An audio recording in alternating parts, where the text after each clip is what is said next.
ಬಂಗಾರದಿಂದ ಬೊಂಬೆಯನ್ನು ಮಾಡಿದ ಚಂದಿರನ ಕಾಂತಿಯ ತನುವಲ್ಲಿ ತುಂಬಿದ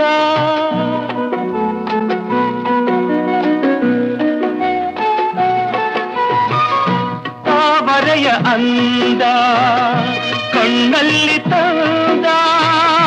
ಈ ಸಂಜೆ ಕೆಂಪನು ಕೆನ್ನೆಯಲ್ಲಿ ತುಂಬಿದ ಆದೇವರ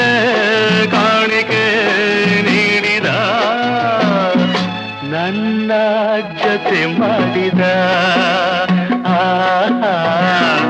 ಆಕಾಶದಿಂದ ಧರೆಗಿಳಿದ ರಂಬೆ ಆಕಾಶದಿಂದ ಧರೆಗಿಳಿದ ರಂಬೆ ಇವಳೆ ಇವಳೆ ಚಂದ